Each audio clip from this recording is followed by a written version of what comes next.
Bueno, buen día. Estamos en la clase, en el capítulo 3 de 3 y 4, los capítulos 3 y 4 de la clase 3 del seminario. Yo estuve revisando lo que había trabajado, estuve escuchando lo que había trabajado Osvaldo. Me volvió a parecerme muy pertinente y muy ajustado a la letra de Lacan, ¿no? Que no es fácil. Y nuevamente tengo la idea, digamos que obviamente es lo que viene diciendo Lacan, ¿no? De cómo en estos seminarios, a partir del anterior, del 16,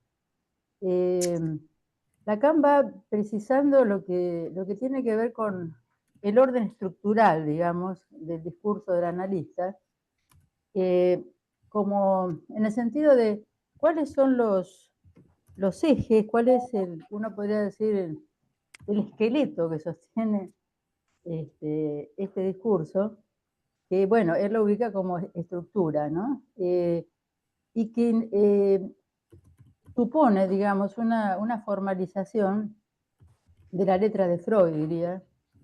Yo creo que Lacan procura y logra, ¿no?, formalizar la letra de Freud en términos de la lógica, la matemática, la topología, bueno, las diferentes, los otros discursos a los cuales, la antropología, etcétera, a los cuales apela Lacan, la lingüística, y por la cual ha sido muchas veces criticado como, bueno, pero no es la lingüística propiamente dicha, o no es la topología exactamente, pero son todos los modos, entiendo, en que Lacan formaliza el discurso de Freud, el discurso del psicoanálisis, ¿no? Y bueno, arranco por acá porque al comenzar, página 47, voy a comenzar desde ahí hasta donde llegó Osvaldo, y justamente dice que va a analizar, va a examinar. Algún micrófono habría que silenciar. ¿Se puede silenciar? Sí. Va a examinar el discurso del analista, ¿no? Justamente. Y lo primero que plantea, reitero, página 47, directamente empezando desde ahí, que el discurso del analista está hecho de A. Y también dice al modo de A. Lo cual en ese punto precisa como que es un lugar opaco y rechazado. Digamos, este lugar del A. Así en términos muy rápidos, digamos,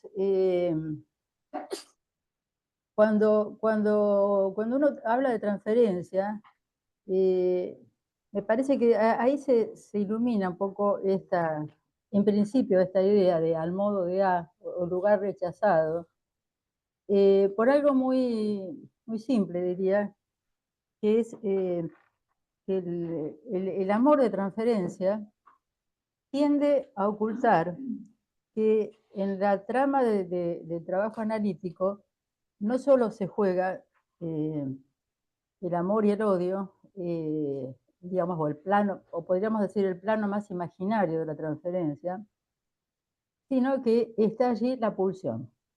Está presente, oculta, escondida, la realidad sexual del inconsciente, que es la parte, entiendo, más difícil para nuestro trabajo, porque uno se encuentra tomado quién sabe dónde, en términos del objeto pulsional, como semblante del objeto pulsional, y uno se entera generalmente después de que a dónde estuvo metido, ¿no?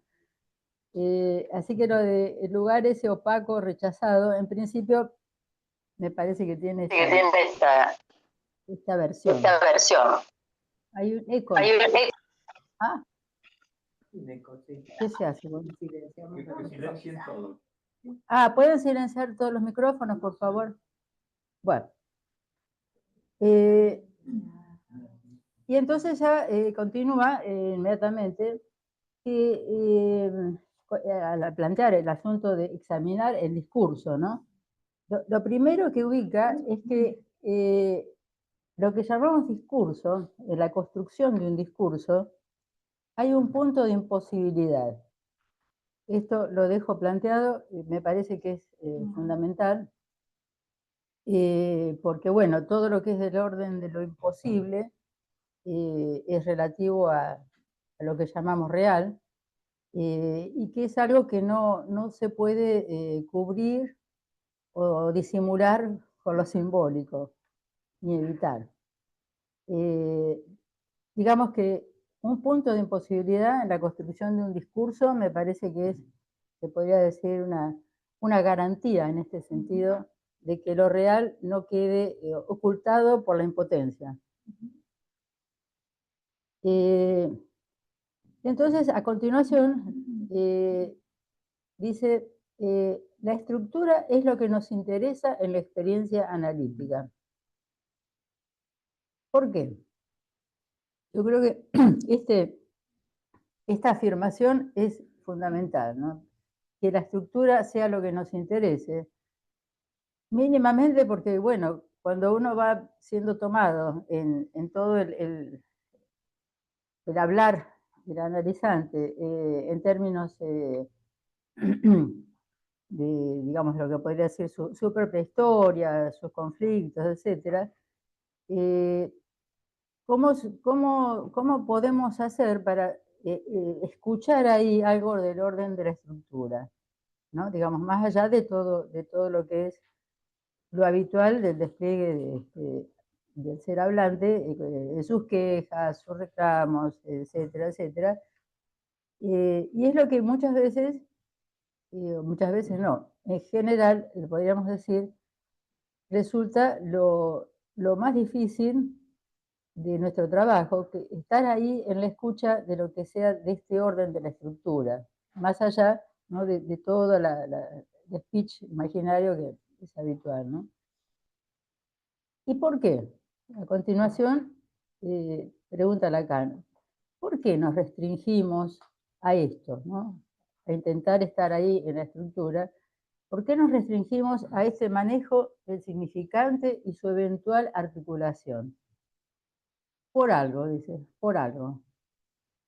Primero, digamos, Freud, bueno, por algo quiere decir, ¿qué le pasó a Freud cuando iba construyendo el discurso, ¿no?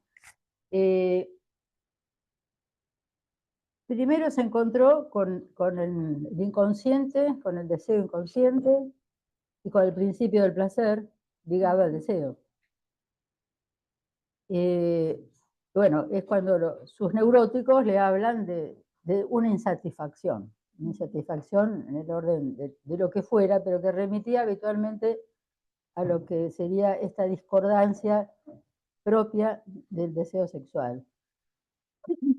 La falla, digamos, algo que no anda en lo real, lo nombrará después Lacan, algo que no coincide, digamos, entre el acto sexual y la vivencia subjetiva. Bueno, este es el primer encuentro de Freud, se diría, con lo que va a ser su discurso. Pero bastante rápidamente, la palabra no sé si es de Lacan, pero pues creí entenderlo así, como que no le lleva demasiado tiempo a Freud escuchar algo más ahí. Está esta insatisfacción, entonces, que plantea el analizante, sus neuróticos, como dice él, pero bastante rápidamente capta que en esa insatisfacción hay una satisfacción. Dice Lacan, al seguir el hilo de su experiencia, se ve obligado Freud a reconocer la función de la repetición y el goce que entraña esta repetición. En otra parte, que ahora no me acuerdo dónde, dice Lacan que quizá por haber encontrado, cuando propone la hipótesis del inconsciente, haber encontrado que no rige el principio de no contradicción, el principio aristotélico, Freud pueda soportar, digamos, que alguien no quiera curarse. Se encuentra con esta estofa, digamos, de lo humano, donde más allá del principio del placer, justamente, hay un goce en la insatisfacción, un goce en el sufrimiento, un goce en la repetición. En la repetición de lo que duele, pongamos los sueños traumáticos, ¿no? Y allí, sigo estando ahí en la página 47, ¿no? Puede entonces Freud articular lo que va a ubicar como el... 48. Hoy, perdón. Ah, qué barbaridad, disculpen. Por, por la misma estructura del discurso, por la misma estructura del discurso, por lo que vamos viendo, es por la, ¿cómo decir? Es por cómo está hecho, por la estofa del discurso, puede articular el instinto de muerte, constituido, donde el goce, se podría decir, el goce constituye lo que él llama el instinto de muerte, y es donde allí el principio del placer hace límite. Bueno, repasando lo que había planteado Osvaldo, que me pareció muy aclaratorio en este sentido, acuerdo en poder ubicar ahí, no exactamente algo que va contra la vida en el sentido de la vida natural, sino contra la vida humana en el sentido de la existencia, en el sentido del goce de existir. Me parece que es más, podríamos decir, está más en la lógica del discurso freudiano, del discurso del psicoanálisis, ubicarlo ahí, más que en, en un problema, digamos, con la vida biológica, ¿no? Bueno, y sí, a continuación de este hallazgo, digamos, de la repetición y el goce, encuentra Freud que se produce un fracaso en esta función de la repetición.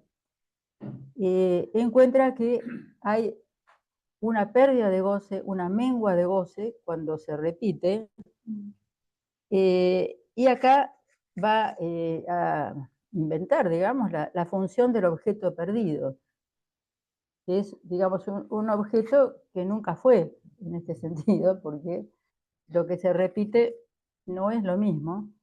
Se repite, digamos, la repetición existe en tanto repite, ya se podría decir. Claro. Y bueno, se busca la identidad de percepción. Claro, exactamente. Se busca la identidad de percepción.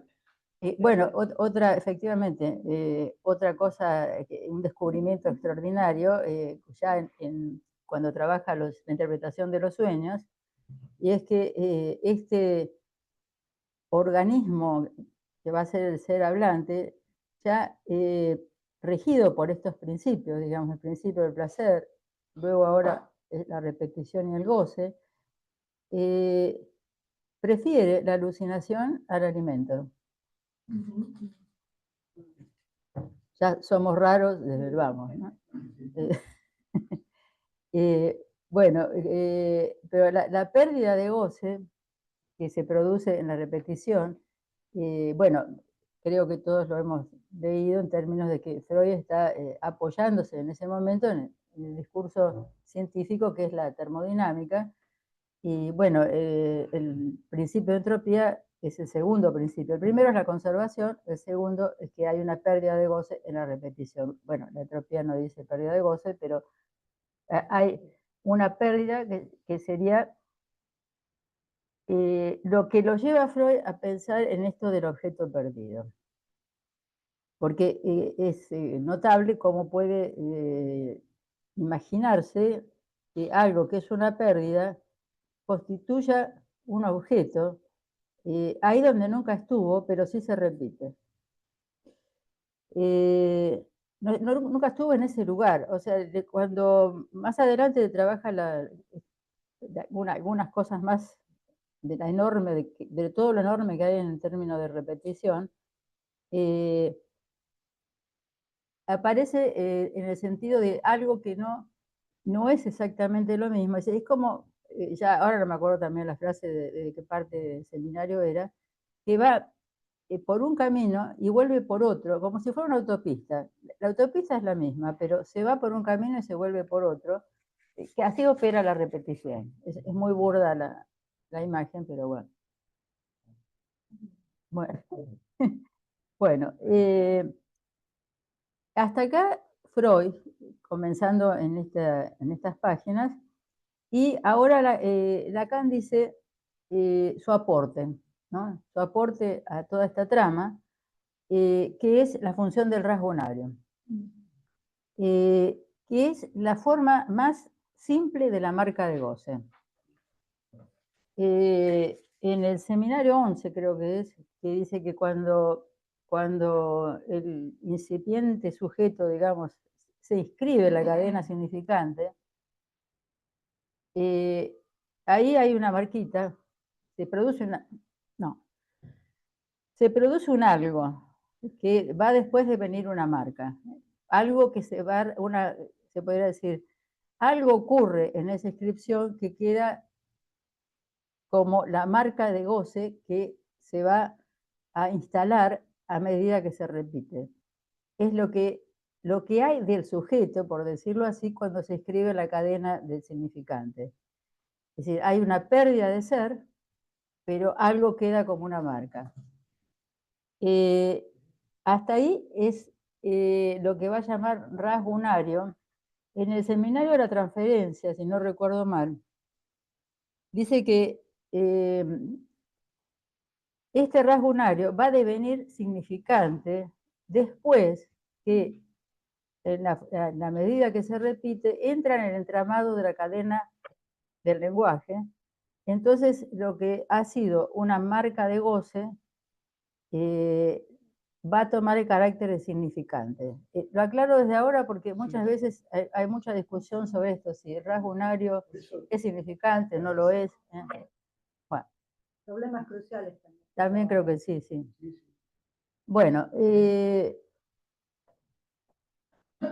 y acá viene otra afirmación extraordinaria, creo, que lo pongo lo leo como estaba encomillado. Lo leo encomillado porque así está en el libro. Allí se origina, allí en el rasgo unario, en esta marca de goce, se origina todo lo que nos interesa como saber. ¿Por qué? ¿Por qué?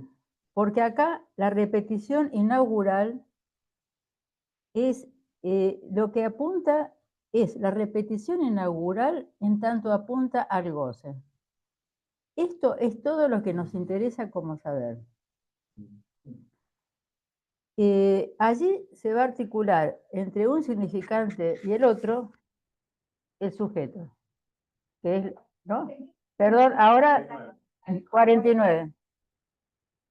Me olvidé de decir el número.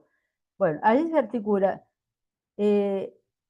digamos, hace su presencia, se podría decir, el sujeto en tanto un significante lo representa ante otro significante. Claramente, dice Lacan, acá en este punto, ya página 50, esto no tiene nada que ver con el sujeto del conocimiento, es el sujeto del significante.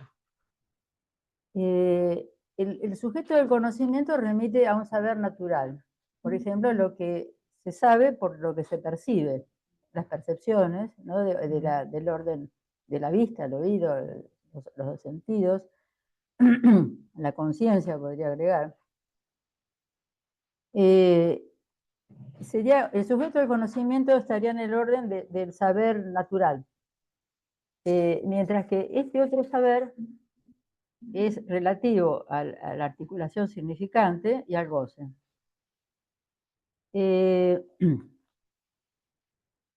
Dice textualmente, es un saber como medio de goce. en tanto supera los límites del principio del placer. ¿Por qué? Porque cuando trabaja produce entropía, una pérdida. Y ahí dice Lacan, bueno, a ustedes les parecerá medio raro todo esto, algo así, pero la construcción misma de la termodinámica, como discurso científico, digamos, nos muestra, dice Lacan, que la energética es la aplicación sobre el mundo de la red de los significantes.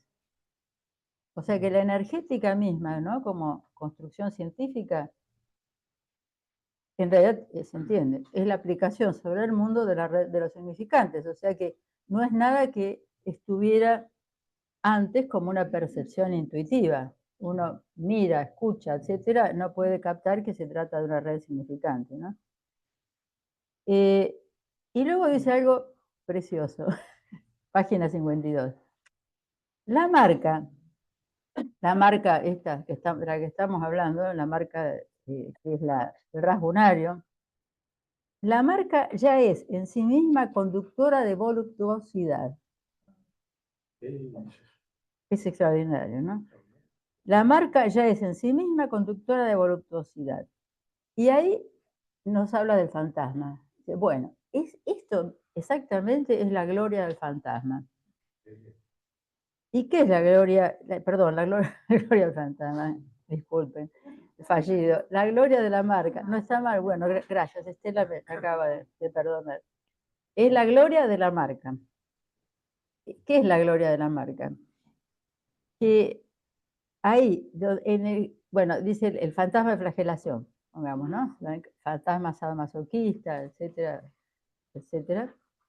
Que por otra parte, bueno, no tan etcétera, porque muchas veces se habla del golpe del significante sobre el sujeto, como algo relativo al fantasma de flagelación, ¿no?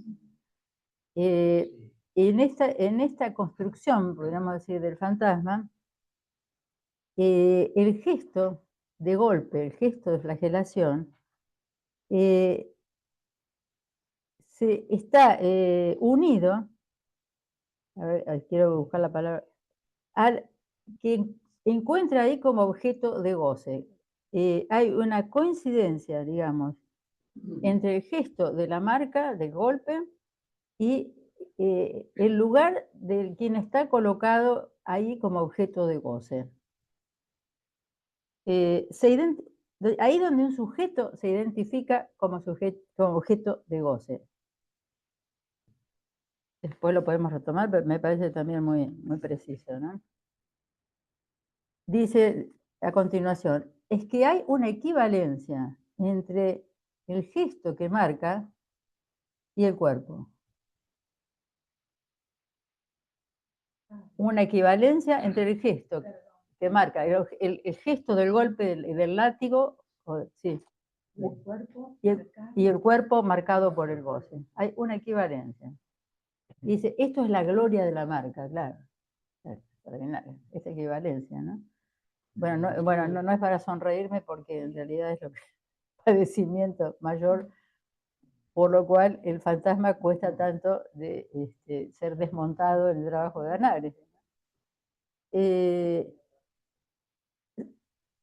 verdad me parece, recién ahora me doy cuenta, ¿no?, que va avanzando Lacan en lo que es el goce, en el sentido también, podría decir, constructivo de lo que es el sujeto hablante, ¿no? Y a continuación, justamente, sí, exactamente, va moldeando al sujeto hablante, acá dice Osvaldo, sí. Y luego agrega algo también muy, muy interesante, que dice que es solo por la vía del goce que se establece la división que diferencia al narcisismo, el narcisismo especular, ¿no?, de la relación con el objeto. ¿Y por qué? ¿Cómo se diferencian? Porque el objeto perdido sostiene interiormente la imagen especular. El objeto perdido sostiene interiormente la imagen especular y ese objeto perdido hace a la dimensión del ser del sujeto. Esto es fantástico, porque, digamos, uno, no sé, ha aprendido en general a despreciar la imagen narcisista como lo imaginario, lo que tenemos que trascender para ir hacia otros registros más profundos, pero bueno, que entiendo que ahí se va a llamar menofí, ¿no?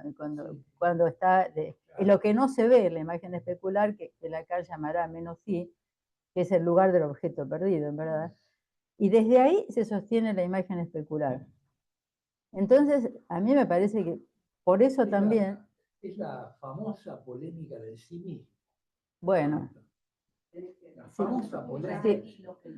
Es que sí, lo que pasa es que me pierdo un poquito. Es la cuestión del sí mismo, dice Osvaldo. Bueno, ¿qué iba a decir? No, está bien. Estamos con la polémica del narcisismo. Sí, bueno, está bien. Claro, bueno, a lo mejor se puede responder con lo que después Lacan más adelante ya va trabajando en términos del anudamiento, porque no hay manera de que simbólico, imaginario y real no estén. Siempre estamos en una trama de anudamiento simbólico, imaginario y real. Lo que cambia es el modo del anudamiento, los modos de anudamiento. Entonces, bueno, ahí se entiende que la imagen especular no podría estar desgajada de simbólico y real. Bueno, ahora sí. Página 53. Bueno, al recibir el goce, al recibir la sanción del rasgo unario, ya instituido como marca por la repetición, página 53, Este goce, ¿cómo lo reconocemos? Solo se reconoce por los efectos de entropía. Se trata del plus de gozar, a donde toma cuerpo el goce a recuperar, el goce que se ha perdido entrópicamente por la repetición, toma cuerpo como plus de gozar. Uno no se puede perder palabra acá, porque es tan preciso y tan delicada la diferencia, a veces como fórmulas científicas, es verdad, sí, sí, sí. Donde en el plus de gozar toma cuerpo como goce, el goce toma cuerpo como goce a recuperar, es decir, toma cuerpo como goce que se ha perdido, que ya se fue. Fantástico. Bueno, claro, acá hay una temporalidad de la repetición que es absolutamente inherente a la función de la repetición. Y esta es la dimensión, esta trama, ¿no?, que estamos tratando de hacer. Esa es la dimensión donde se necesita al saber que trabaja. Bueno, ¿por qué?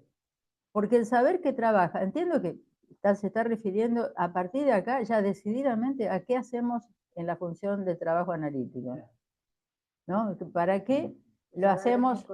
Y sí, exactamente. ¿Por qué apelamos, como dice Luz, al saber del inconsciente para que el analizante se ponga a hablar?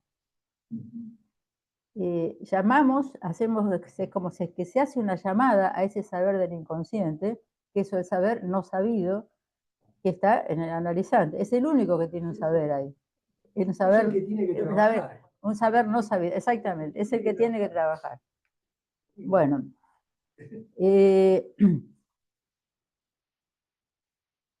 Y ahí se instala, acá me costó esta parte que viene, porque se instala esa ambigua dimensión de goce en el ser que habla. Eso no me costó. Lo que me costó es qué quiere decir con esto. La frase la entendí. Ahí se instala, en este saber que trabaja, ¿no?, esa ambigua relación del hablante, esa ambigua dimensión de goce en el ser que habla. ahora se aclara, en primer lugar, no es ningún saber armonizante, por lo contrario. Se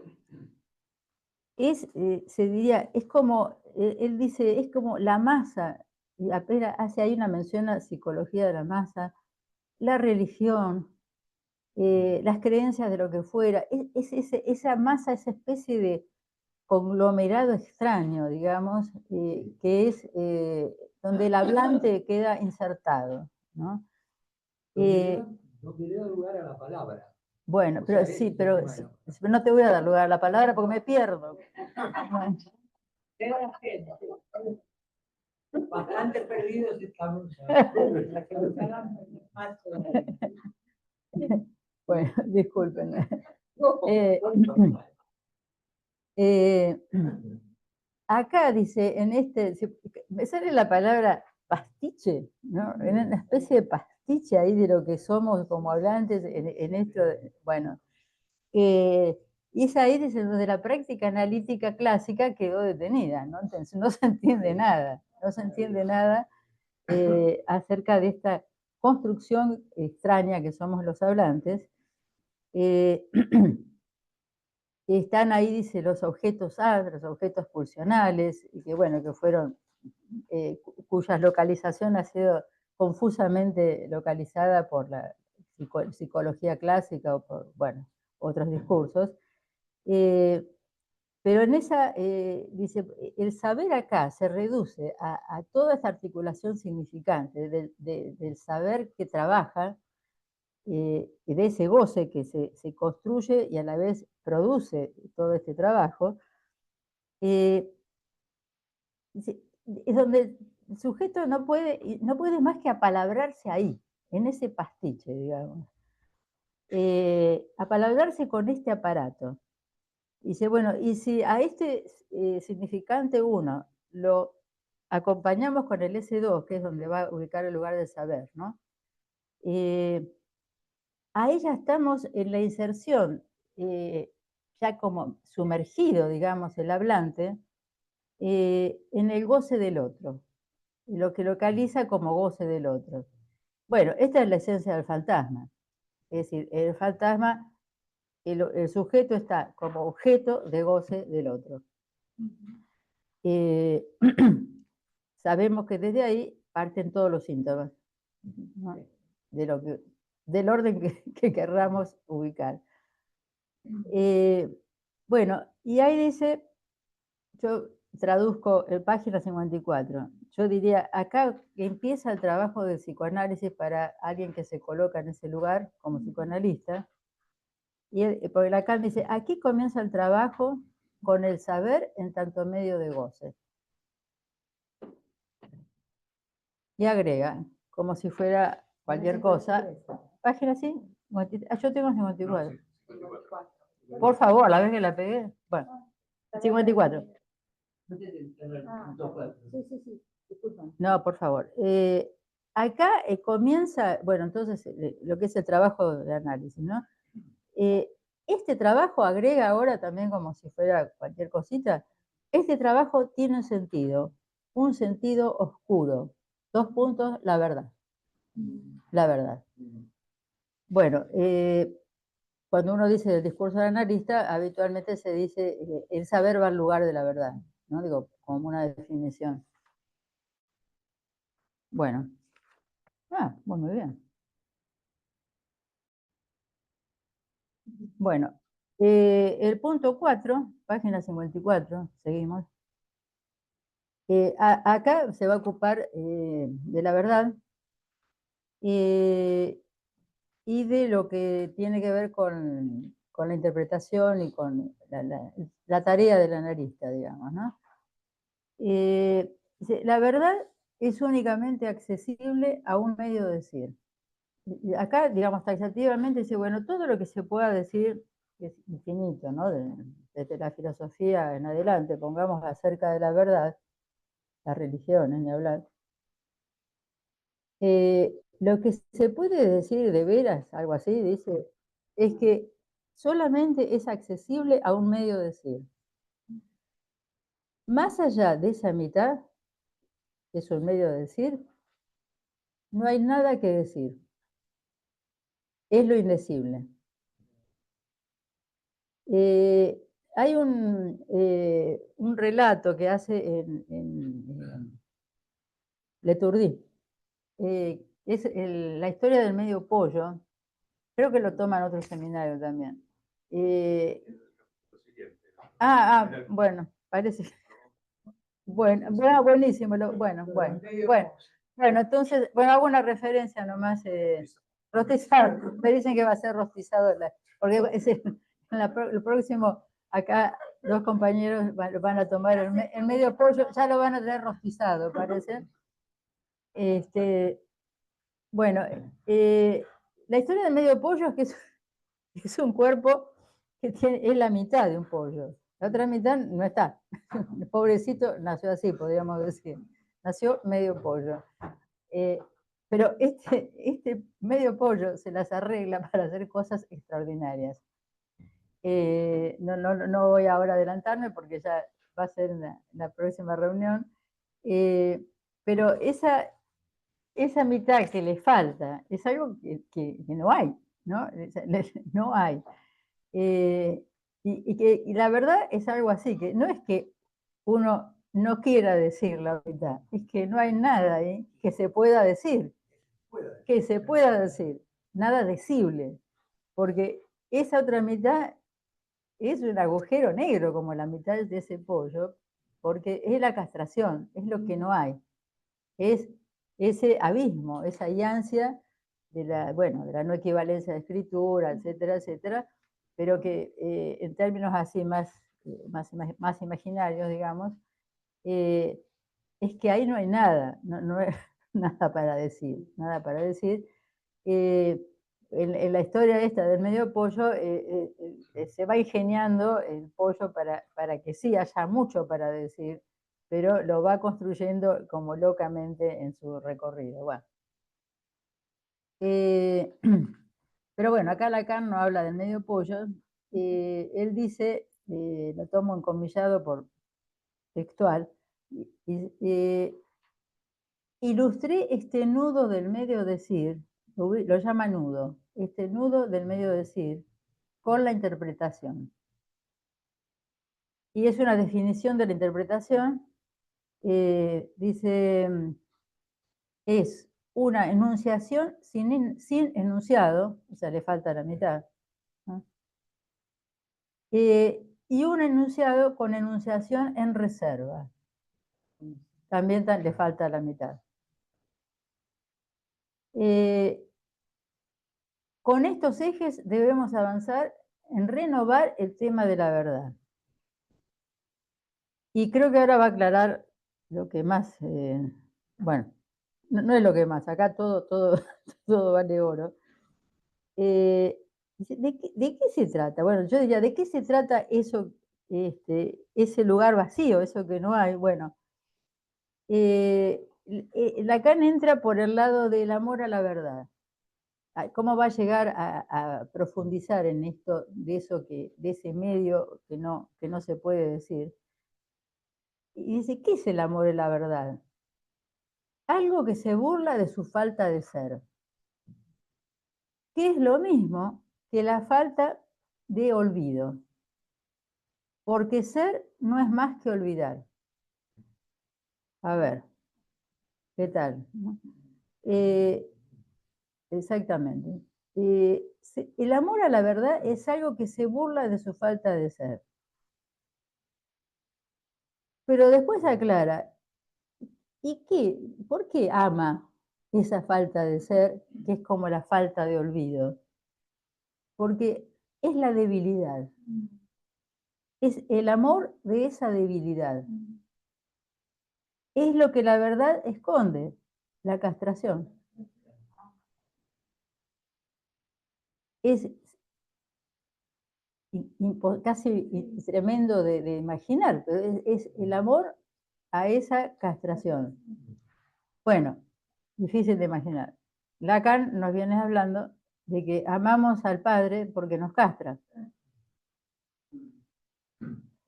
Cuando se trata de la versión del nombre del Padre, que es relativa al amor, se pregunta, bueno, ¿por qué amamos al Padre?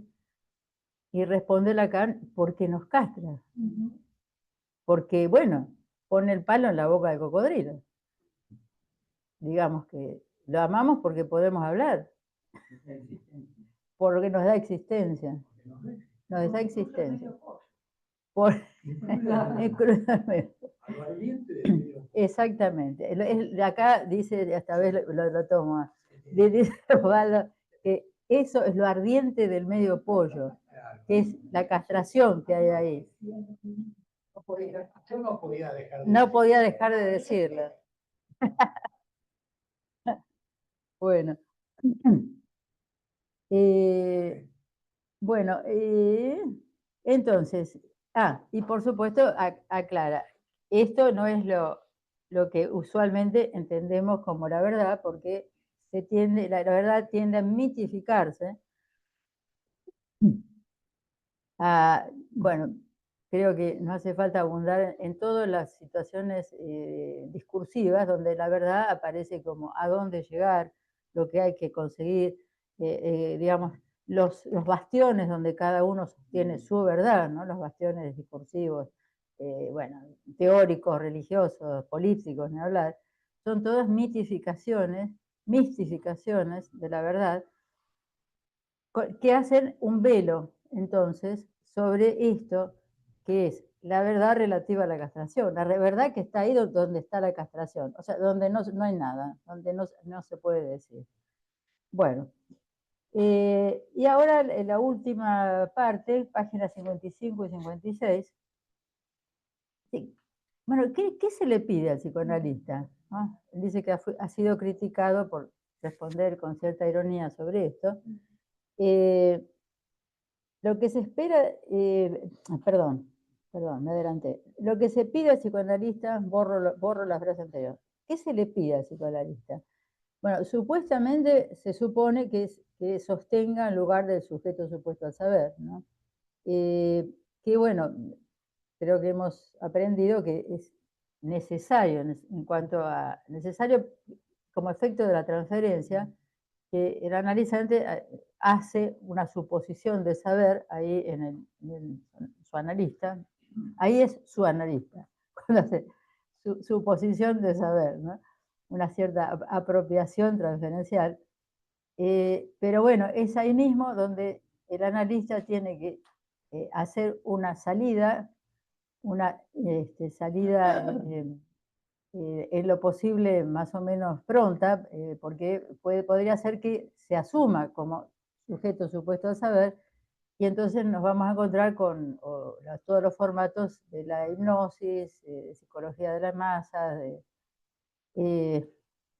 todo lo que son los formatos, digamos, de la sugestión que se puede instalar en el curso de curas o supuestas curas o terapias. O sea que, bueno, el analista debe soportar que se le adjudique su supuesto saber, pero destituirse de ahí. A veces requiere todo el curso del análisis, terminar de destituirse y caer al final, ¿no? Pero bueno, lo importante es que sepa que tiene que salir de ahí. Y además, no solo hay que salir de ahí, sino que hacer la inversión que es depositar el sujeto supuesto saber en el analizante. El analizante es el sujeto de la operación analítica. Muchas veces se habla de la abstinencia del analista, se ha hablado a veces de manera cómica de lo que es la abstinencia del analista. Todos hemos caído, por ejemplo, a no subir en el mismo ascensor, pongamos que el paciente. Pero la abstinencia del analista es abstenerse de constituirse como el sujeto de la operación analítica. No ser el sujeto, no es no tomar un té delante del paciente, por favor. Bueno, hemos aprendido cada cosa. A vestirnos igual. Me acuerdo en la Asociación Psicoanalítica que, bueno, en su momento realmente tenía personajes y se sabía quién se analizaba con quién, porque los que se analizaban con fulano, con mengano, se vestían igual. También me... Bueno, bueno, acá tenemos que bajarnos, parece, de esa Bueno, mitificación. también Sí, bueno, acá generaba la pipa, enorme identificación, me imagino. Eh, bueno, y ahora sí, ya al final, ¿qué se espera de una psicoanalista? Es que haga funcionar su saber como término de verdad. ¿Cómo? Sostener ese medio decir, que entiendo que está en la interpretación, ¿no? Cuando él dice que es la mitad, el enunciado es la mitad, y la enunciación es otra mitad, y tampoco son complementarias de ninguna manera, pero dice, que haga función su saber como término de verdad. Por eso lo encierra en un medio decir. Igual acá me parece que tenemos para charlar también a ver qué entendemos por este medio decir, si bien la interpretación ha quedado bien definida. Pero lo que sí me parece que termina como más claro acá de donde el punto 4 finaliza, me pareció lo más interesante en este momento, que puedo entender como un fundamento del discurso del analista absolutamente esencial, ¿no? Que dice que el que está ahí, el que está ahí en el lugar de analista, no está allí por sí mismo, en absoluto. No está allí siendo un sí mismo, no. Sino que debe llegar allí donde estaba el plus de goce del analizante. Allí donde el analista no está allí como persona, diría, no está como persona, no está como sujeto. Tiene que estar allí para poder llegar a ocupar ese lugar en forma de A, no, perdón, como el objeto A, no era en forma de A, era en la construcción de lo que es el A como desecho. Es el objeto de desecho. ¿Por qué? Porque, bueno, va a ser la que va a caer al final del análisis, pero básicamente es desecho en cuanto que está sosteniendo el semblante del plus de gozar, o sea, de ese goce perdido que está a ser recuperado en la repetición, y que es ahí a donde tiene que llegar, porque claro, no es además que uno llega y se lo pone como un Sharpe y ya está, me acomodé ahí, sino que se podría decir, me parece, ¿no? Como lo más difícil de sostener es este lugar que además va cambiando permanentemente en el transcurso de un análisis, en el transcurso de cada sesión, digamos, donde quien está ahí está teniendo que quedarse, mejor dicho, ofreciéndose a ser tomado en ese lugar del plus de goce. Bueno, lo voy a dejar acá. Sí. Vos traías lo importante, lo del acto psicoanalítico. Decime. No, que dice que lo que tiene... Ah.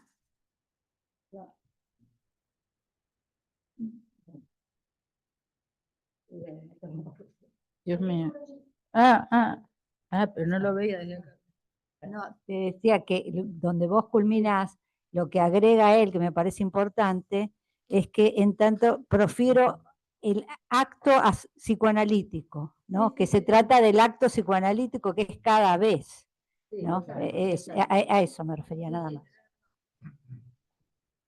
Bueno, acá vamos a dar no, vamos a, bueno, los que quieran levanten la manito, yo los voy a ir anotando. Bueno, Osvaldo, ¿alguien más? Ahí no veo a nadie. Bueno, vamos anotando. ¿Alguien? Bueno, esperen que permiso, Lucy. Bueno, entonces Osvaldo, Cristina. Eduardo. Patricia. Estela. Bien. Bueno, ¿alguien más? No, ya lo anoté. Bueno, en el Zoom no tenemos. Ah, Susana. Muy bien.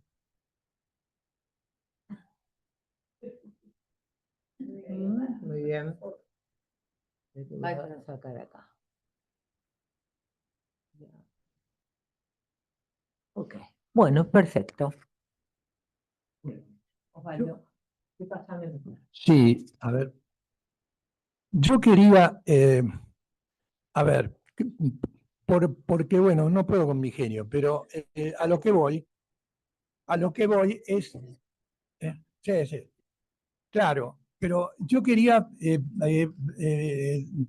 completar, digamos, realmente un poco la asidua y muy intensa, digamos, trabajo que ha hecho Graciela sobre el intenso trabajo de Lacan.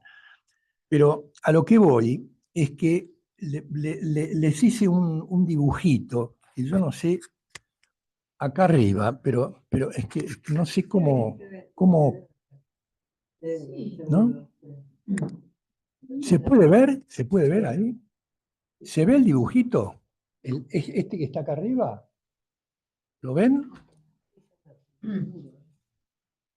Bueno, es un dibujito que hace que me parece que, bueno, yo por lo menos me lo sigo mucho porque de alguna manera orienta un poco todo lo que hemos venido planteando. Porque acá tenemos esto sería lo que apareció medio como el medio pollo, ¿no? Que sería el agujero ardiente, sería el vacío vacío en donde es una absoluta verdad de la cual no se puede decir nada. ¿Mm? Pero es una absoluta verdad. ¿Por qué? Porque está todo ahí lo que el ardor de la pulsión, del empuje, digamos, lenguajero, RCI, que va a llevar a la producción del goce humano. Entonces, esto está planteado en ese punto. La flecha está indicando que termina en lo que va a ser la significancia, o sea, el significantizar, el darle palabra, el darle curso, el darle escritura a este vacío ardiente. Y el A es el que funciona como mediador. O sea, esto es, por lo menos yo lo veo de esa manera, es el articulador. Es el articulador entre esto, que heideggerianamente sería el Das Ding, este es el Das Ding, el medio pollo, que es tomado por Lacan en el sentido del A como el objeto articulador. El objeto articulador entre ese vacío ardiente y lo que va a ser la significancia del sujeto. ¿Mm? ¿Se entiende? Bien. Seguimos con Eduardo. Qué rápido me llegó. Hola. Perdón. Cristina, escuché que te dijiste que te anotaba luego. Pero bueno, tiene que ver con espera, esto. Cristina tenía. Me olvidé de anotarla. Perdón. Creo que me das puntapié para decir algo sobre el Boesvar-Zollikow-Verden. Sobre el Boesvar-Zollikow-Verden, que justamente la última frase, ahí donde eso era yo debe venir. Pero tiene muchas, claro. Y creo que acá Osvaldo da el puntapié para pensar algo. Primero que a mí me emocionó porque es la primera vez que leo, cuántas veces habemos leído Lacan, que acá dice el analista y solo a él se dirige esta fórmula. Bueno, yo se las voy a decir en relación a la situación, a la experiencia analítica, que como el analista y el analizante hacen ahí un nudo, ¿no? Me parece importante este Boesvar-Zollikow-Verden y creo que tiene mucho que ver con lo que vos decís. Primero, el vos da un lugar, que es muy importante en toda la lectura estructura de Lacan. El bo indica un lugar, ¿dónde? O sea que un lugar. Wo es var, y coincido con Osvaldo que es la cosa, que es das Ding, o sea que el A, el petit A. Wo es var, soll es un imperativo freudiano. Soll ich está acá con mayúsculas, se escribe con mayúscula en alemán, werden, debo advenir, a ese lugar el ich debe llevar. Entonces, ahí estaría la producción de lo que yo entiendo el discurso del amo. Es en el lugar justamente de la producción donde un designificante, que es lo que representa a un sujeto para otro significante, debe advenir. O sea que es el ich del inconsciente, el yo en tantos significantes que va armando, digamos, al sujeto, en ese lugar de la producción. Exactamente, bueno, vos lo llamás significancia, claro. Y entonces esa es la producción. Por eso me parece interesante que ese es el, como lo dice acá Lacan, y solo a él, al analista, y solo a él se dirige esta fórmula. Pero también en el advenir de la experiencia, ¿no? La producción del analizante con esos significantes que lo representan, que son solo propios de él, ¿no? Claro. Y que es la reducción de goce, justamente lo que, digamos, la producción de esos significantes es lo que permite esa reducción de goce. Ahora, lo que quería decir que el próximo lunes tenemos Más allá del principio de placer, que va a coincidir con todos estos temas sobre la repetición. Pero para eso todavía Susana y yo tenemos que laburar. Sigan trabajando. Bueno, Eduardo, discúlpame. Ahora sí. Primero, una cuestión mínima y casi marginal. Pero en la página 52, cuando él dice, bueno, podríamos hacer una máquina con una tinta que sea conductora. Es un chip electrónico. Eso es un chip. Hoy en día se usa silicio, pero la misma marca conduce electricidad o energía. Digo, me parece interesante porque es una manera, por supuesto, metafórica, imaginaria, de pensar lo que es la marca como conductora de goce, digamos, sea luego extremadamente en el masoquismo, el látigo, o más acá, las marcas que inscribe el otro cuando opera sobre el cuerpo, maternando, por ejemplo. La misma marca conduce goce. Un chip electrónico es eso. Él, creo, ¿Cuánta también? sí. En esa época ya había chip electrónico, pero me parece que él está anticipando incluso. Osvaldo, estoy de acuerdo con el dibujo. ¿Nos anticipás el medio pollo que vamos a tener que introducir con luz? Vamos a tener que cocinarlo. Pero hay algo, me parece que hay una mutación interesante y que el dibujo la muestra, porque a la altura del seminario de la ética, cuando Lacan plantea el Dasein, tiene cierta idea de lo que es el goce como transgresión, como acceso a ese campo. Y justamente en la página 53 él dice, bueno, ahora no se trata de una transgresión, y piensa en la entropía, incluyendo entonces el objeto A como un articulador que puede producir plus de gozar. Es otra dimensión del goce, pero que me parece que perfectamente entonces está articulado. Das Ding es una cosa, el A ya es una articulación, es otra cosa, y que permite la articulación con el saber. Se saluda. Claro. Por eso el A es un invento lacaniano. Sí, Eso sí. lo inventó, se lo inventó Lacan. Tenés que darle... Segundito. Espera, viene Patricia ahora. Sé breve porque... Sí, justamente, lo que quiero plantear es que Lacan, como heideggeriano, que es, perdónenme que les diga, pero para mí es un tipo que además era traductor de Heidegger, ¿viste? Pero bueno, finalmente después decía que en otros momentos decía que era le chupaba el culo al Führer y bueno, ese tipo de cosas, bueno, qué sé yo. Pero no importa. A lo que voy es que el Dasling en general siempre se lo ha tomado como es el A. No.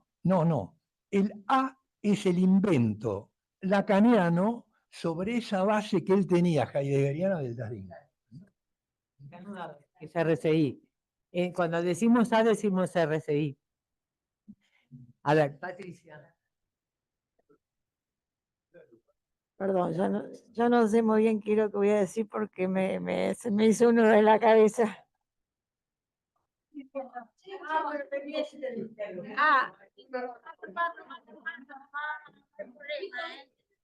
Bueno, ¿qué estoy acá? ¿Estoy yo? No.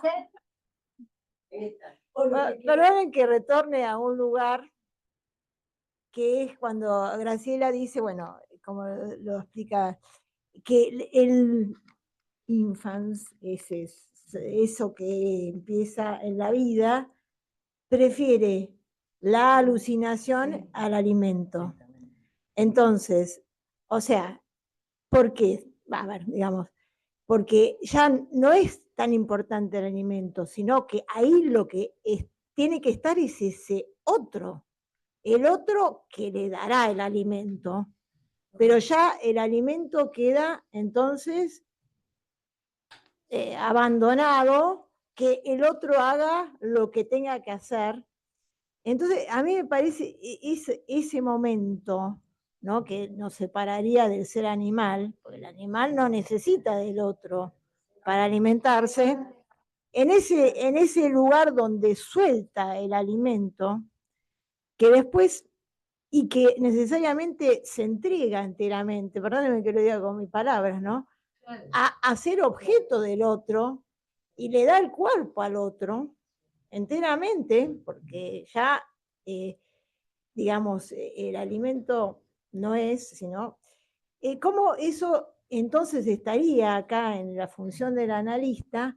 Porque el alimento, bueno, lo voy a decir a mis palabras, ustedes, sería al sentido, porque en definitiva, si vamos por la corriente cognitiva conductual, la solución a lo terapéutico es darle el alimento, porque se creería que va a buscar al alimento, al objeto concreto, que acá es donde yo decía, bueno, esto es fundante en la teoría psicoanalítica, es entregarse a costa de la vida, en definitiva, a que el otro, entonces se pone como un objeto que después vendría a construirse como objeto de fantasma. Bueno, de aquí en más, ¿no? Como armar algo.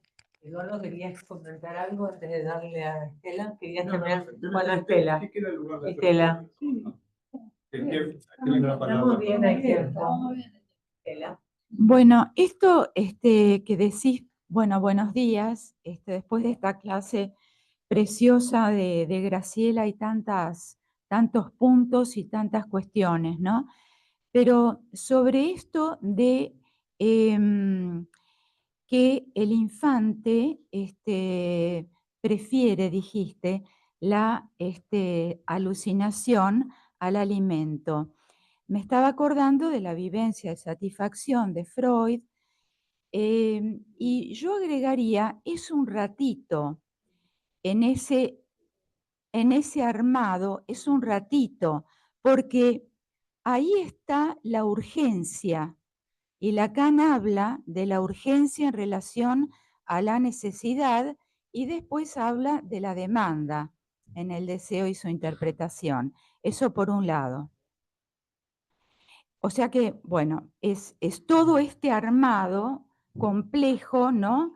Donde hay varios aspectos, claro, varios aspectos. Exactamente. Es decir, que está en la vivencia de satisfacción, está el otro y está la cosa, pero está la necesidad en relación a la vida. Y acá es la otra cosa que me acordaba, Osvaldo y Graciela, la vida como lo biológico y la existencia. en relación a los significantes, ¿no? Y Lacan, en RCI, en los nudos, ubica la vida del lado de lo real, justamente, y la muerte del lado de lo simbólico. Me acordaba de un pequeño niño, creo que tenía 7 años, que casi en su presentación de un tratamiento hizo un dibujo de un cementerio, o no sé si era un cementerio, bueno, digamos un cementerio. Y entonces dibujó una raya, lo que estaba arriba, árboles, y lo que estaba abajo. Y entonces me dijo, bueno, porque lo que estaba abajo eran los muertos, o lo que quedaba, los restos, ¿no? No lo dijo con estas palabras. Pero entonces dijo, pero claro, hay que ponerle el nombre en las cruces, porque si no, ahí abajo no se sabe. Como quién es quién, no se sabe lo que hay ahí abajo. Es decir, una descripción que pasaron un montón de años y me la acuerdo perfectamente. Y no, para finalizar el medio pollo, quería recordarles, no leí la otra clase, por supuesto, pero hay un cuento de Ítalo Calvino, recomendado, bueno, por mi hija, que yo leí, que se llama El Vizconde de Mediado. El Vizconde, no me lo acuerdo el argumento, pero había ido a la batalla y un soldado lo partió por la mitad y andaba por la vida con su mitad. Después el argumento se va poniendo más kleiniano, porque entonces era una mitad buena y una mitad mala que se iban alternando. Pero así lo real, digamos, de ese cuento, el punto más real, es que ese pobre vizconde andaba con su mitad. Y una última observación que vengo escuchando, que ya hay personas que se analizan con la inteligencia, se analizan con la inteligencia artificial. Escuchando esta clase con el pastiche, con la marca de goce, lo que el acto psicoanalítico, el propio acto del psicoanalista, me pregunto cómo es posible aún esta locura. Bueno. Susana, Susana. Susana Salce. Susana, Susana, te escuchamos. bueno, hola, bueno, como siempre, muy interesante todas las, lo de Graciela y todas las intervenciones. Yo me hacía una pregunta, respecto de esto, del acto de flagelación, me preguntaba si este encuentro entre el gesto del brazo, el látigo, la marca en el cuerpo de quien está en el lugar de objeto de goce del otro, no es un intento de escribir la relación sexual, digamos, ¿no? Me preguntaba esto y anticipando un poco lo que Cristina anunció del más allá del principio del placer, de lo que vamos a hablar en la próxima, yo pensaba, qué lejos de la sexualidad humana, de la complejidad de la sexualidad humana, está el desove de los peces, que es que toma Freud, ¿no? Como metáfora biológica de la repetición, qué lejos está en ese sentido del desove de los peces esta escena, ¿no? Que me preguntaba si no es un intento de escritura de la relación sexual. Y bueno, tengo un recuerdo, pero respecto de la búsqueda de las marcas, digamos, en el piso del acto sexual de los padres, digamos, ¿no? Ya de niño pensando que no hay marca, ¿no? ¿Qué marca queda de este encuentro?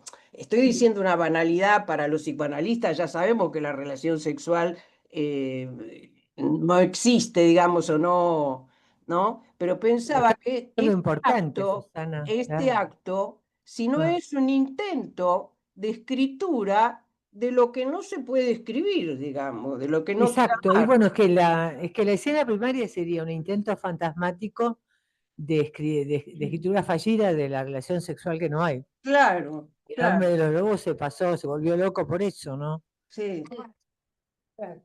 Sí, sí, Susana, totalmente de acuerdo. Bueno, me parece que se entiende en términos de nudos, porque el fantasma hace relación sexual, el nudo del fantasma hace relación sexual.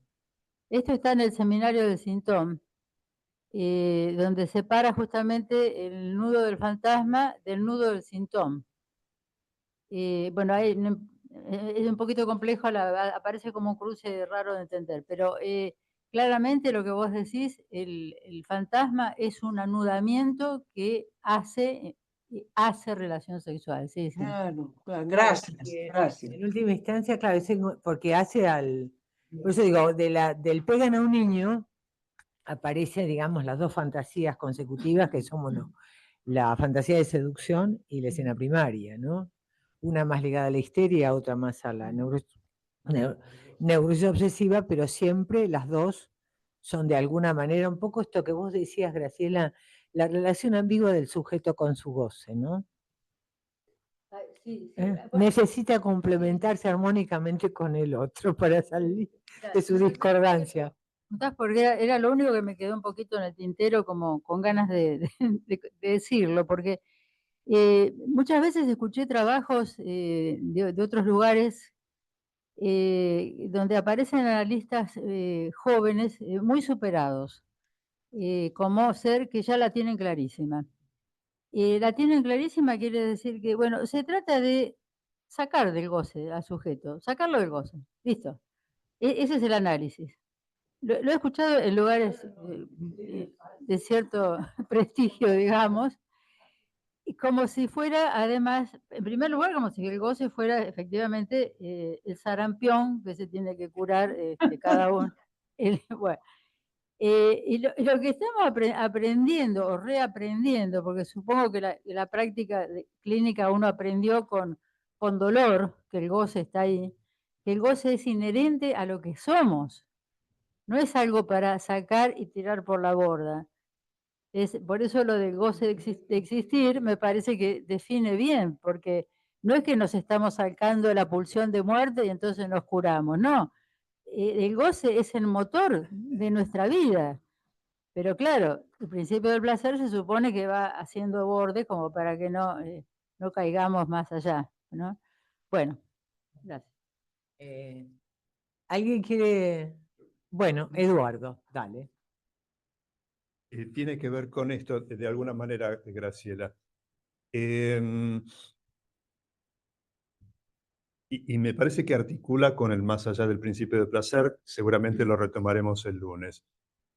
Freud, insiste, Lacan lo cita a Freud, en que en la repetición hay una mengua de goce, como si fracasara de alguna manera la función. Ahora, a mí en principio me genera la siguiente pregunta. En algunos casos, o en algunos pacientes en particular, que uno los empieza a escuchar repetir situaciones, escenas, lo que sea, que van cambiando a veces los personajes, pero repiten el modelo porque es fantasmático, donde, por decirlo de alguna manera, fracasan de cierta manera, vuelven a fracasar, como si en esa repetición no hubiese realmente ninguna mengua de goce, como si efectivamente hubiese algo anudado, anclado, que fuese a veces incluso análisis mediante, dificilísimo de desanudar. Pero entonces la pregunta sería, ¿cuáles tendrían que ser las condiciones que proporcione el análisis para que esa repetición efectivamente entre en una mengua de goce? Porque efectivamente no lo vamos a anular, pero que llegue a una dimensión soportable, civilizada, donde efectivamente haya una mengua y que permita una vida un poco menos dolorosa, fracasada, etcétera, etcétera, ¿no? La pregunta es entonces, ¿cuáles son las condiciones que el análisis podría ofrecerle para que esa repetición mengüe efectivamente, ¿no? Porque si el saber es medio de goce, ahí empezamos a tener un problemita también, porque el trabajo también produce goce. Entonces, ¿cómo hacer para que...? Hay muchos análisis que transcurren 40, 30 años hasta ahí y no pasan de ahí. Y creo que ahí se define que tiene que ver con el análisis del analista y el deseo del analista, porque hay algo ahí que hace tope para que se sostenga una situación eternizada. Claro, yo justamente iba a eso. Quería comentar algo. A ver, alguien que levanta la mano, Celia.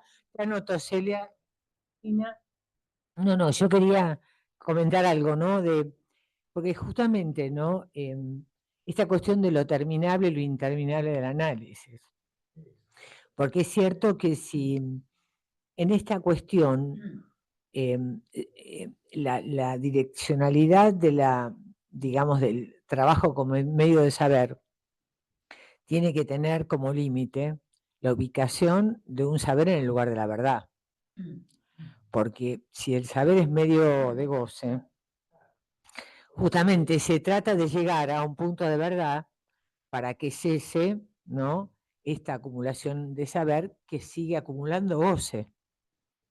Digo, como para que se pierda goce, es necesario, y este es el punto, que algún saber pueda caer del lado de la verdad, que siempre está en relación, la verdad es la castración, ¿no? Me parece, ¿no? Porque cuando dicen que pierda goce, bueno, no es que pierda goce, es que pueda ser una experiencia necesaria de castración.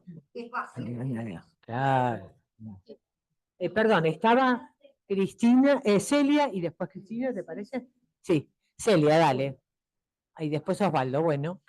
Celia, Cristina y Osvaldo. Te escuchamos, Celia. Y después Graciela. Celia, desmuteate. Estás muteada.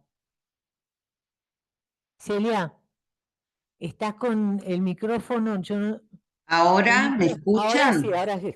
Ah, bueno. Ahora sí. Bueno, no, escuchando todo lo que han ido presentando Graciela y trayendo, se ha abierto un montón de cosas súper interesantes, pero me surgió una pregunta, una cuestión, diría, un poco aleatoria, ligada a la cuestión de la mengua de goce y el fantasma, que el fantasma, como sabemos, se menciona que es perverso, digamos, que la estructura perversa del fantasma neurótico, ¿no? Pero me ha pasado en la actualidad toparme, digamos, en la clínica, cosa rara, muy inhabitual, con lo que llamaríamos perversión, ¿no? Donde la posición en el fantasma es diferente, es todavía algo bastante difícil de situar para mí.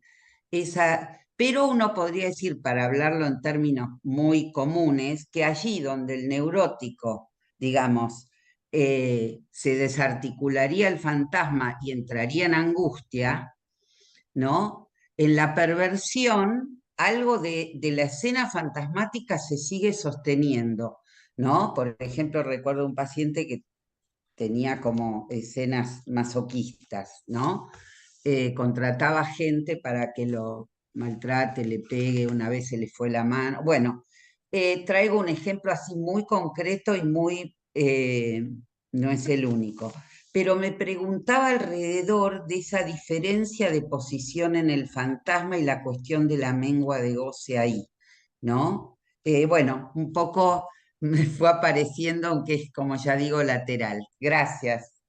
Ok, bueno, sigue connotada. Bueno, Osvaldo, Cristina. Cristina, Osvaldo y Graciela. Bueno, está buenísimo todo esto. No, un poco siguiendo lo que decía Marité, venía por la pregunta de Eduardo, la mengua de goce, que justamente todas estas fórmulas que va a tomar Lacan en este seminario y son lugares, ¿no? Que van, cada uno de estos significantes van tomando lugar y donde A justamente no es un significante. Entonces, esa mengua de goce, vos lo explicaste muy bien, Marité, estoy repitiendo, en el lugar de la verdad está el saber, justamente, que algo de eso se tiene que ir produciendo en el curso de un análisis sobre eso, sobre esa producción de significantes que va realizando el analista durante su análisis, ¿no? Entonces, algo de eso va también reduciendo ese goce que es únicamente dolor, sufrimiento, queja, demanda, insoportable, y que bueno, que vos decís, hay veces que no pueden salir de ese lugar, pero que la producción del significante propio de cada sujeto va a ir permitiendo construir un saber de su propio goce con el que va a tener que arreglárselas después. No es que desaparece, sino que hay un saber sobre ese goce que lo va a, a, a digamos, ahí estaría la mengua de goce que es puramente doloroso y quejoso, sino que hay un saber hacer con ese goce, exactamente, un saber hacer con ese goce, que es con lo incurable y que necesariamente tiene que ver con la castración, ¿no? No hay otra posibilidad que no sea a través de la castración y con lo real. Sí, pero lo real, como es tan difícil definir, me parece que es más en relación a cómo uno, dónde uno goza y con qué goza, y estar advertido de eso. Entonces, cada vez que hay alguna angustia, alguna situación, tiene que decir, bueno, ¿qué es lo que tengo que ver yo con esto? ¿Sí? Que ahí está mi goce, y ahí es donde yo me vuelvo a instalar en ese fantasma. Y ahí es donde hay una ruptura entre el sujeto y el goce, ¿no? Algo que ahí hay una caída en ese lugar. Por eso siempre son lugares donde estoy como sujeto del inconsciente ubicado en algún lugar, digo yo. Bueno, muy breve, estábamos ya en la hora casi, pero bueno, 1 minuto y después Graciela cierra. No, un minuto, porque tiene que ver un poco con esto, con esto que estaba planteando Marité y Cristina. Lo que pasa que me parece que hay que hacer una mención de lo que puede ser la cuestión del goce, ¿no? Yo al goce lo valoro muchísimo porque planteo la cuestión del goce de existir, como digo. Si no hay existencia, no hay goce, y si no hay goce, no hay existencia. Pero hay una cuestión que uno no puede perder. Uno no puede perder la cuestión absolutamente valorativa que hay en todo esto. Hay un goce, lo digo con palabras kelinianas, si se quiere, no importa, pero hay un goce bueno y hay un goce podrido. Entonces, es evidente que el trabajo del analista, muy sobre la base de ni soy ni pienso en este lugar parado como A, yo te quiero llevar a la, evidentemente nunca puede estar fuera de esta cuestión valorativa que pesa sobre esta cuestión del trabajo analítico. Es decir, insisto, hay un goce bueno y un goce podrido. Y sobre el goce podrido es donde uno tiene que actuar. Sobre el goce bueno, ¿para qué vas a actuar? No. Bueno, sí, bueno, maravillas que van ubicando. Decía que maravillosas cosas que van diciendo, realmente. Lo que decías vos, Cristina, sí, es una cuestión de la posición del sujeto respecto del goce, no de eliminar el goce, ni eliminar el fantasma. El fantasma no se puede eliminar, si no estamos casi en la desgracia de la psicosis, ¿no? Que cuentan con poca estofa del fantasma y por eso tanta angustia, ¿no? El asunto es, lo que se me ocurría por lo que traía Celia es que en este sentido, ¿no? Que el perverso en este punto también le tocaría hacer como a cualquiera, cómo posicionarse respecto a su goce, porque el goce va a seguir siendo perverso, ¿no? Respecto a algo muy importante que también trajeron, al que vos traías, Eduardo, ¿no? Y Cristina, y por acá también, que el asunto del goce del saber, ¿no? De esas producciones de análisis de años y años, donde es una producción infinitizada de saber, donde nunca cambia la posición del sujeto. Y lo que Lacan empieza a ubicar después del seminario 20 y pico, así que es cuando, bueno, todos empezamos a hablar de lo real. ¿Por qué? Porque Lacan dice, pero caramba, ¿qué está pasando? Hay una especie de hipercrescencia de lo simbólico en los análisis, es una acumulación de significantes y de sentidos que infinitiza el análisis y va contra la castración. Va contra la castración, porque lo único que castra es esta posición del sujeto respecto de su implicación en el goce que lo alimenta y del cual se alimenta, ¿no? Bueno, sí. Está Miguel pidiendo la palabra. Gracias, Miguel. No lo vi. Perdón, no te veía. Bueno, Miguel, te escuchamos. Hola, buenos días. Buenos días. Sí, también estaba pensando, por ejemplo, en algunos pacientes adolescentes que cada vez más tienen ganas de quedarse en su casa o de relacionarse, por ejemplo, a través de las redes. Y lo que se escucha mucho es que le rehuyen a la castración de la relación, digamos, ¿no? De los otros. Entonces estaba pensando en este sentido, como lo que dice Lacan, de que el principio de placer tiende a lo inanimado. Entonces, en ese sentido, pues me parece que este tipo de pacientes, no sé si decir que hay una cuestión narcisista, le revienen a la castración, pero sí hay algo del principio de placer. O sea, no quieren salir de su zona para ir y encontrarse con el otro y saber que pues ahí hay algo de la castración. Prefieren quedarse en casa. Así me dice una paciente, es que los hombres son un problema, prefiero no conocer hombres, ¿no? Y se queda en su casa y bueno, empiezan otro tipo de sintomatología, pero me parece que se refiere un poco a eso Freud y Lacan, ¿no? Cuando dicen que el principio del placer tiende a lo inanimado. Entonces, con lo que decían ahorita, sí hay un goce, digamos, como podrido, en tanto que no hay una intervención sobre ese saber. O sea, hasta que el S1 no interviene sobre el S2, es un goce podrido. Pero si el S1 interviene en el S2, ya hay un plus de goce y ya hay un resto y ya se puede trabajar con ello. Me hizo pensar eso. Sí, perfecto. Bueno, ¿alguien quiere cerrar? Bueno, nos parece perfecto. Coincidimos todos con tu escucha, ¿no?